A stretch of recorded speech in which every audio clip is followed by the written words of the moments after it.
You're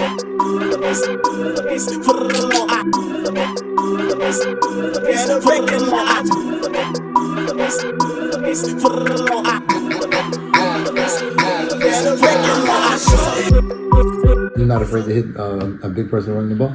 It's business, man. It's business. I remember back in the days, man, watching you hit a big person. And it's funny saying back in the days to a kid that really just kind of turned 10. You know what I mean? Like you really just got in the double digits, to be honest with you, right? Yes, sir. All right.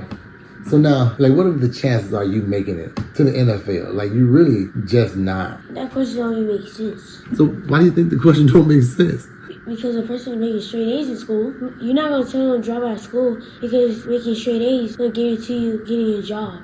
So you're trying to say that making straight A's, you're comparing it to them getting a job in football, which is NFL, and them getting a job after school. It actually kind of makes sense. It don't prepare you for what you should be prepared for. As a young man, I feel that you should be prepared to own a business. But school literally teach you how to be a great worker. I'm happy when I play football. It's like you tell me not to be happy about the stuff that I'm doing good right now. Besides that, I'm not even worried about the NFL. I think about the state championship because that's the biggest thing that I can win in nationals. So basically, you're not even concerned with going to the NFL. That's what you're trying to tell me. Heck yeah, I want to go to the NFL. I'm just not working on it right now because I'm a little kid. When did you know or feel that you were different than other kids? When did you realize you were different? When I truck kids, You did what to a kid? When I truck a kid. Like, how did you truck him? I got the ball after I go widen out. Since it was like a whole linebacker right there. So I had to widen out. Since the quarter came down, I had to truck him. Oh, you ran him over. Caught a body. Tell me about another time you realized you were different when you were playing football. When I was playing flag and when I got the ball, all of them were trying to tackle me. So I broke all those tackles and scored. Oh, gotcha.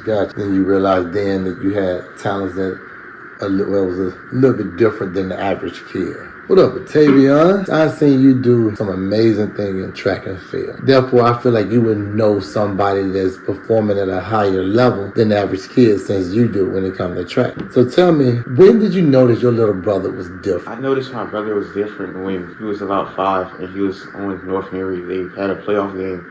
They were playing Tucker, and the coaches, they weren't getting along very well. And the plays weren't going well, and they were calling on Kaka. And the other kids, they couldn't get the playoff. And they wouldn't get no yards. They called on Kaka, and he was getting yards on the plays, getting first downs, and he was changing the momentum of the game. Can you recall any time that you have personally dealt with him when you realized that, okay, he's definitely different? Sometimes I've dealt with him and I realized he was different. At practice, we could practice, and he'll try to go against me on reps. He don't want to go against me because he know it's harder to go against me. And sometimes he'll even beat me on the reps. We do stairs, single steps. He'll sometimes beat me on those reps. Hold up. So you saying your brother that's half your age is beating somebody who has national championships? Yes, sir. When considering the things he's already accomplished at such young age that he is, considering he has national championships. How many national championships are? So he has 2 national championships, and he has 3 track All-Americans. At 9 years old, he has 3 All-American recognitions, 2 national championships. And is they on the same team? No, sir. Those aren't on the same team. The first one was when he was 6. One of them was on this travel team in North Carolina. They recruited him because they seen how good he was playing here in Georgia. I realized Kaka was different many times. One time in particular I realized he's different, of course, was when I started noticing him beating his brother at drills that there was no chance of him beating his brother. I remember he was doing speed drills on the steps, and I seen him beat Bryson, and Bryson is one of the hardest working sons I have. Then I started noticing him beating Altaveon on drills, and Altaveon, of course, another hard working son. But it wasn't even phasing Kai. He started calling him out, telling me he want to race the car. Hold on, I can't hear you. What'd you say? Push, get to the front of the car. There you go. Waking me up at 12 at night, asking me to go run the hill. Seeing him do stuff like win a national championship at the age of 6, which is nothing, right? Anybody could do that. It's not true because our national championship was battle. And on top of that, he was a starter. He started on offense, he started on defense. He did the same thing again at a different age, different football team. He won a national championship. That is unheard of. In North Carolina, they banned Kaka from playing football, saying that he was too advanced to play with their kids. kid. That's when I realized that he's definitely different, because you don't ban no kid and say that he's too advanced to play with your kid. They couldn't find a rule to say why he shouldn't play, and that was the rule they came up with. The coach even called it the Kaka effect. When we would go play against other teams, they would look, they see the helmet that he wear, and wouldn't even play the game because he was on the field. Like, that's when I realized things were crazy. I'm definitely a parent, and you can say I lived through my child. I would never let somebody tell me I shouldn't appreciate the great things that Kaka have done. Such as every time he scored a touchdown, I'm amazed. I celebrate like I did.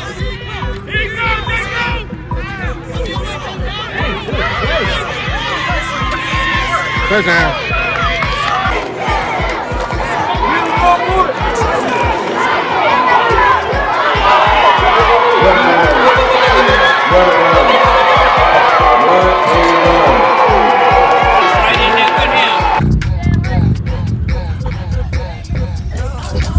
Good job! Good job! I lived with my child. You're not going to tell me that when he makes A, because he's on the honor roll, he's on the A&B honor roll, that I should be happy about this but not celebrate this over here. I'm not going to do that. Anything that my kids do, every A he have, I feel like we did that because we studied together, we trained together. Studying and training is just two different ends of the same coin. It's the exact same thing. So there's nothing that he can do that I would see and not feel like we did that. Another thing is just the way that we train in our house. Like, it's a big competition within our household.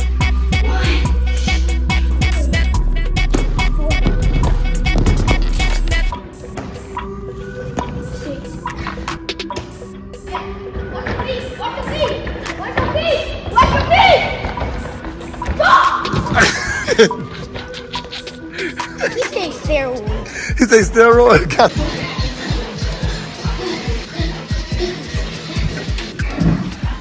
Go! Work your hands, Altaveon. Let me say work your hand coming down again, we'll have a problem. Everybody know I won all of this. You did not win all of them. Boy, yeah!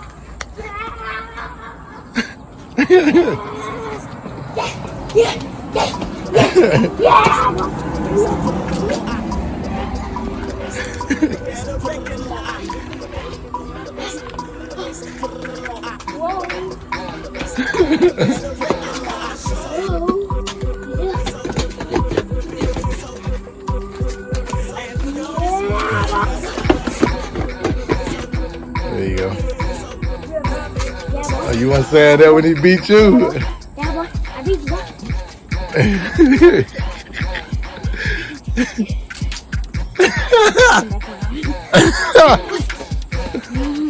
Yeah, boy. Yeah, boy. What is that? Deadly one now. Hey, this one to get critical. Watch this.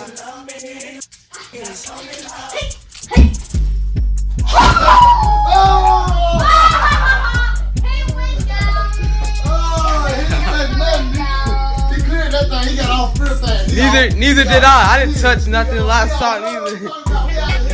And therefore, yeah, I live completely through my child. Everything my boys do, whenever they score a touchdown, whenever they beat somebody and break a record in track, like, I'm amazed and ecstatic. You know, it don't make sense to tell someone that you can celebrate your child only when they're doing something academic. I celebrate my child when they wake up in the morning, when they start using the bathroom and wiping their own behind. There's nothing that they do I'm not overjoyed with. Just on top of your head, if you don't know none, fine. But do you have any play that you've seen Mekhi run that you like, that was like your favorite play? We had this thing when we would go, and when we get the ball, if someone says reverse, then we reverse the ball, like we get the ball and go back to the same side that we just came from. And that's if like everyone is coming over here. I remember one time I went outside and I noticed that Bryson was playing on his friend's team. There's three of them out there, Bryson and his friend, and then there's Mekhi. I think Mekhi's like 6 and both of them are 8. They're playing against Mekhi. When I tell you I was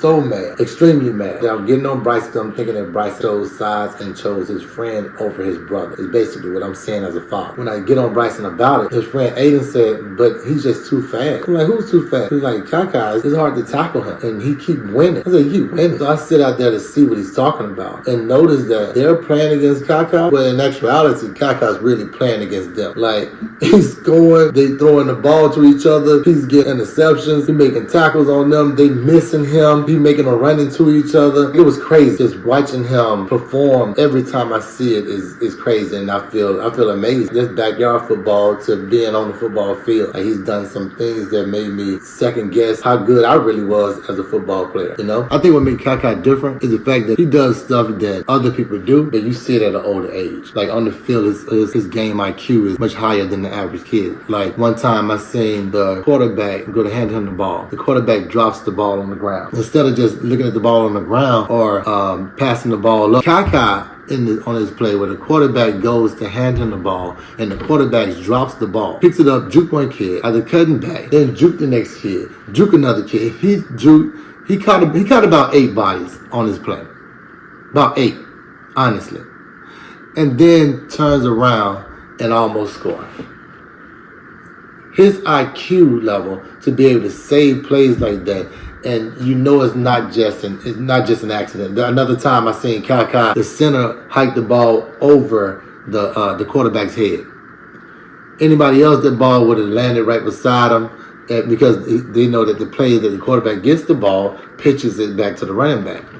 Khi'Khi sees the ball go over the quarterback's head, reaches out, catches the ball, keeps running the direction of the play originally. Juke defensive end, go further outside, juke the outside linebacker, juke the cornerback, cut back, juke the outside linebacker and the cornerback, and cut up the field, run past the safety who's standing there like he's watching the play, and another amazing play. It's just having that high next level IQ that made him the first ever 5-star youth athlete. Khi'Khi won the Heisman for having 1,485 yards, 22 touchdowns. Then he turned around and won defensive MVP, the complete opposite side of the ball, twice. Taught him how to shed a block when he was sick at cornerback. He shed the block up to make the tackle. Khi'Khi, I showed him how at linebacker, he played middle linebacker and outside linebacker. I showed him how to shed the block and showed him that it's exactly the same when he was at corner. He would shed the block of somebody coming out to block him, reset himself right back behind that person on the same track as the running back and make the tackle. All of that type of stuff, it shows that he's the next level player. He would do this while doing his assignment and step back out of the hole and then come backside, straight backside and make the tackle. That stuff shows a whole nother level of an athlete. I'm just at awe, and I'm a fan when I'm watching them play. Talk about your mama. You are not a Christian. Another moment that was like a huge moment for me. Mekhi and Bryson was running track. They were running 8U track, but they were 3 and 5. Bryson always beat Mekhi, right? So there's one moment we get ready to get out of the car, and Mekhi randomly says, "Bryson, you're not gonna beat me this time." Bryson was like, "I always beat you." And I'm thinking to myself, he always beat me. I said, "So what? You're not gonna beat me this time." He knew that whatever he was feeling in his head was what was going to happen. In the 200, Bryson barely beat him. They were side by side. In the 100, Bryson barely beat him. They were side by side. And in the 400, he came in right behind Bryson. It never was like that. All because he felt that this moment is about to be my moment. And when Bryson was like, "Yeah, I always beat you," he was like, "So I'm gonna beat you this time. You ain't gonna win this." That is different. That separate elite from great. Did I have that? I like to talk like I had that? No, I ain't had that. So I nurture. My limitation would never be my son's limitation. I don't say nothing when they talking like that. I let them feel how they feel because I witnessed it multiple times on other people. Shoot, one of his favorite things used to be Lightning McQueen, and I heard one of the cars ask Lightning McQueen, "When did you feel that you knew you were meant for racing?" He said, "I always felt. I ain't never not feel I wasn't meant to race." Exact same thing, which let me know that somebody who wrote that knows what he's talking about. Not only they know what they're talking about, I witnessed that same thing in my oldest son when he was long jumping. Partner of his beat him on the last jump. So when he went through his last jump, he was, I guess, running even faster, so his mark was off. So he scratched. What I was saying, and then you know he's really good, you gotta put him away. Tavion said, "So what? I'm supposed to beat him every time." That right there let me know that there's a certain thing that elite people have. The way they thinking totally different from somebody that's great. Person that's great, they won't know why this person is beating me that's elite. Person that's elite, it is simple that it's supposed to be. It don't supposed to be nobody else. So basically, you're not even concerned with going to the NFL. That's what you're trying to tell me. Heck yeah, I want to go to the NFL.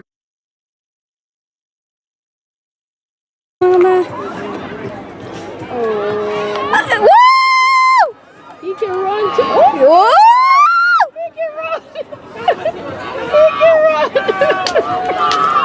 I didn't realize he can run. Go, get the baby, get the baby, get the baby, get the baby, get the baby. Here comes Dynasty. Woo! Look at the baby. Oh. Keep coming when you make sure you catch it. I am. Oh, he coming. Get the baby. And how about Rolling Jasper? Oh, catch him, Renee. Make sure you catch him. Oh, he's so cute. He holds his butt good too.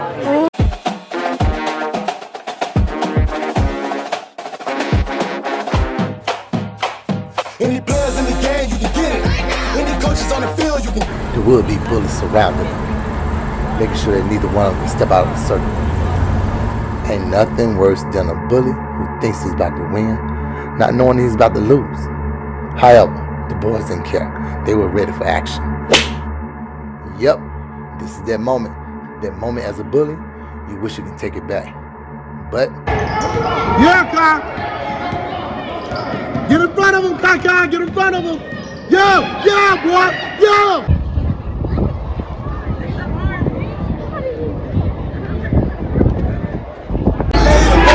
Ball, Kaka! Ball, go!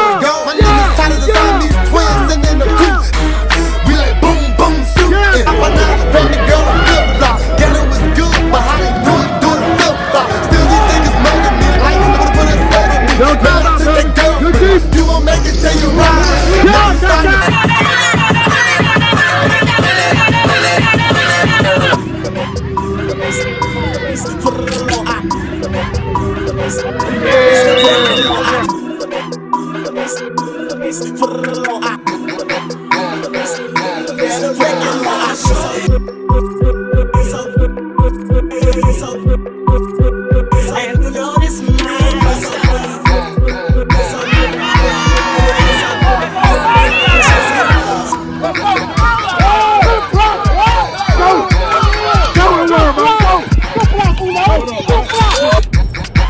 Okay, that's a little baby.